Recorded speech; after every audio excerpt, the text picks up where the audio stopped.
መቼ ነው ዛሬ 3 ወር በፊት መሰለኝ እናንተ ያኔ ኢየሱስ ክርስቶስ የምትሉት ያኔ ስዕሉ ላይ ያለው ማለት ነው። ካጠፋው ይቅርታ ይሱ ማለት ነው። ጨረራ ጠፋሽ። እዚህ በፊትም ለሆኑ ልጆችም ተናግሬ ነበረ የኛ ልጆች ምናምን አልሙሂም ጥያቄ ይሱ ፎቶ ስዕሉ ያው እንደ ስዕሉ የሆነ መልኩ ማለት ነው ልጄ እያለ ማለት ነው ተኝቼ በህልሜ አነጋገር እኮ አልችልም ደግሞ በህልሜ እንደዚህ ቀጥ እያለ ያደባብሰኛል ምናምንና እንዴት ነው የምትረዱት እናንተ? እኔ ከእናንተ ክርስቲያኖችም ጠይቄያለሁ እኛ ሙስሊሞችም ጠይቄያለሁ የመለሱልኝ መልስ አለ። እናንተ እንዴት ነው የምትረዱትኝ? ላይክ እንደ ፒክቸር ላይ እንደምታየው አይነት ነገር ነው። በህልምሽ መጥቶ ልጄ ያለሽ ያ በህልም ያለ አይደለ እንደዚህ እያደባበሰ ፀጉሬ ምናምን ልጄ እያለ ምናምን የሚል ረሳሁትኝ። አብዛኛው እንደዛ ነገር ነው ያየሁት በህልሜ ማለት ነው። ከእናንተ ልጆችም የመለሱልኝ መልስ አለ፣ ከኛም ደግሞ የመለሱልኝ መልስ አለ እና እናንተ እንዴት ነው የምትረዱትኝ? አላቅም እኔ 3 ወር አለ አንድ ነገር እናምናለን። የመገለጥ አምላክ ነው ያለን ክርስቶስ ከልባቸው ለሹት ሰዎች እነሆ በበር ቆሞ ያንኳኳል ይላል ዮሐንስ ራእይ ላይ እኮ በርሽ ላይ ቆሞ ያንኳኳል ክፈችልኝ ይላል። አይ ቲንክ መኃልየ ቅድም ጠቅሼዋለሁ። መኃልየ ዘሰሎሞን ውዴ ምናምን የሚል የፍቅረኛ ንግግር አድርገው የሚወስዱት ኢየሱስን ብንተነትንልሽ እኔ በኢየሱስ ትታማሚያለሽ እና ስለ እኛ ነው። ያ በራችን ላይ ቆሞ በር ላይ ቆሞ ያንኳኳል። እኛ ግን ስንፍናችን ምን አለችው እሷ ማለት ነው ልብሴንም አውልቄያለሁ፣ ገላዬንም ታጥቤያለሁ፣ ተኝቻለሁ እና መነሳት በቃ አሁን ክርስቶስ በራችን ላይ ቆሞ ሲያንኳኳ እኛ ግን እሱን ለመቀበል ሰበብ እናበዛለን፣ ምክንያቶች እናበዛለን። ተኝቻለሁ፣ እንደዚህ ሆኛለሁ እንላለን። ሚኒንጉ እንደዛው ነው። ገባሻል? ልክ እንደዛ ሁሉ ክርስቶስ ይመጣል፣ ይገለጣል። የመገለጥ አምላክ ነው። አሁን አላህና አየሁት መጥቶ አላህ ዳሰሰኝ፣ አላህ እንደዚህ ያለኝ የሚል አላውቅም። ጌታ በሚያውቀው እውነት በምነግርሽ ማለት ነው። በአንድም በሌላ ይገለጣል። በጣም አንቺ ብቻ አለሽም፣ በጣም በርካታ ሙስሊሞች ላሳይሽ ይችላለሁ። አያሉ ሆነ እንደውም በቅርብ ጊዜ ራሱ አይሶ ጂሰስ እያለ ክርስቶስን አየሁት። ትልቅ ሸክ ነው። በነገራችን ላይ ማሳየት ካለብኝ ላሳይሽ፣ ተነስቼን ቢሆን አሳይሻለሁ ይላል። አንቺ ያለ ይመስላል እና እኔ የምልሽ ይገለጣል። አሁን ፒክቸሩ ግን እሱ ነው ወይ ፒክቸሩ ላይ ምናምን ካልሹ ከእስልምና ጋር ከሚነሳው ክሌሞች አንጻር የጌታችን የመድኃኒታችን የኢየሱስ ክርስቶስ ቅርጹ ወይ ደግሞ እውነተኛ መልኩ በሁለት መንገዶች የተረጋገጠ አለ። አንደኛ የከፍኑ ጌታችን የሞት ሰዓት የተከፈለበት ጨርቁ ተገኝቶ በእሱ በጨራ በተደረገ ምርመራ የወጣ ምስል አለ ሊትራሊ። ሁለተኛ ደግሞ ከነዚያ ውስጥ አንዱ ከሐዋርያቶች ውስጥ አንዱ ሰዓሊ ነበረ።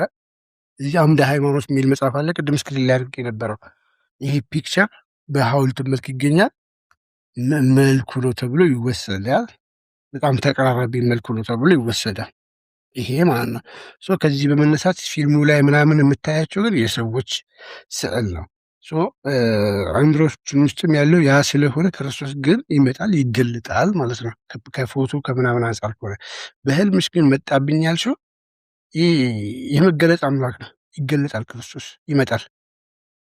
ሕያው የሆነ አምላክ ነው። የሌለ አምላክ አይደለም የምናመልከው እኛ።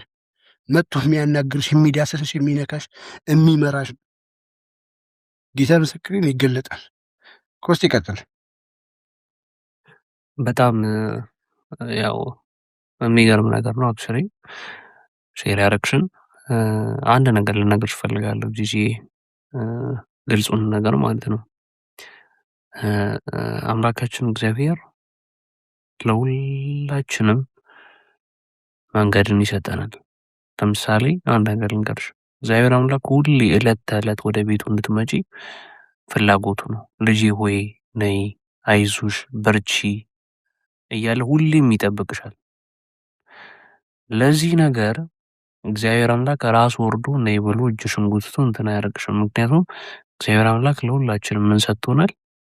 ፍሪ ዊል፣ ነፃ ምርጫን ሰጥቶናል። እግዚአብሔር አምላክ ታዲያን ምንድን ነው የሚያደርገው ለዚህ ከተባለ እግዚአብሔር ሰውን ነው የሚልከው። ሰውን ነው የሚልክብሽ። መልእክተኛን ይልክብሻል። ልጄ ሆይ ነይ ወደ ቤት ለአንቺ ሊሆንሽ መንገድሽን ልትጀምሪ የምትችይበትን መንገድ እያንዳንዱን ሊጠቁምሽ የሚችለውን ነገር እግዚአብሔር በዛ ሰው ሆኖ ስራውን ይሰራል። ስነሳም ቀንም ሳያችኋላችሁ፣ ሌሊትም አሁን ስመጣላችሁ ምን ትኛላችሁ? እናንተን ለማን ጥለን እንደኛ እናንተን ለማን ጥለን? ለአጋንንቶቹ ጥለን። ትክክል። አጋንንቶቹ ከወሯቸው እኮ እነሆ የአላህ ቃል በተጠራ ጊዜ አጋንንቶቹ ወደ እሱ ድርብርብ ሆኖ መጡ ይላል። የአላህ ቃል ሲጠራ እንዴት አጋንንት ይመጣል? የክርስቶስ ቃል ግን ሲነገር የክርስቶስ ስሙ ስጠሪ ገና አጋንንት ፈርጥጦ ይወጣል። ማርቆስ ወንጌል ላይ ሲናገር ማለት ነው። ቁርአን ላይ ደግሞ ሲናገር ደግሞ አጋንንቶቹ ሲጠሩ የአላህን ስም በጠራ ጊዜ አጋንንቶች እንዲህ ነው። ውሻ አይተሻል? ባለቤቱ ሲያይ ጭራውን እንዲያደረገ እየሮጠ በደስታ የሚመጣው አለ አይደል? ልክ እንደዛ ማለት ነው። የአላህ ቃል ሲጠራ አጋንንቶች እየሮጡ ጭራቸውን እያቁላሉ ነው የሚመጡት። የክርስቶስ ስም ግን ሲጠራ ይጠፋሉ። ስለዚህ እነዚህን አጋንንት ከእናንተ ላይ ሳናባረርም አይሆንም በተአምር። ትክክል። እኛም ከዚህ ከዲያብሎስ እስራት ከዘላለም ጨለማ አድነናልና ያዳነን ጌታ ደግሞ ክብር ምስጋና ይግባው።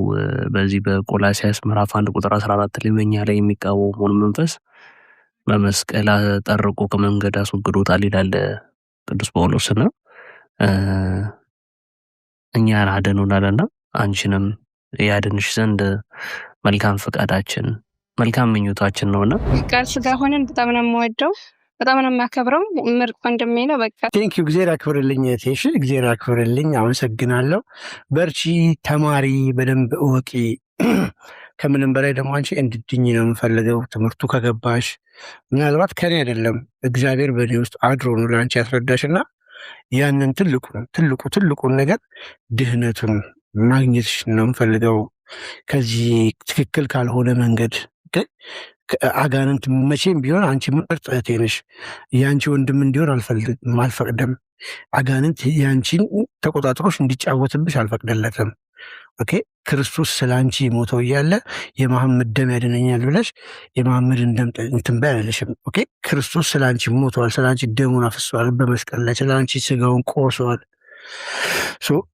ከምንም በላይ ይህን ነገር ፎከስ አድርገንበት በደንብ ደግሞ ብድኝ ደስ ይለኛል። እኔ ሆንሽም አልሆንሽም በክርስቶስ ፍቅር እኔ ፍጡር የተባለ በሙሉ እንድጠላ አልታዘዝኩም። እወድሻለሁ።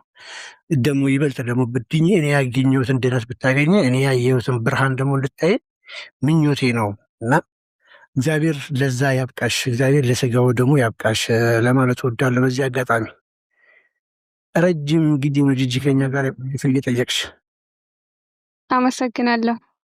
አመሰግናለሁ ለምክር። እየተማረ ነው እስልምናንም ክርስትናንም። እኔ በበኩል እየተማርኩ ነው። እንግዲህ በቅርብ የማይቀር ነው።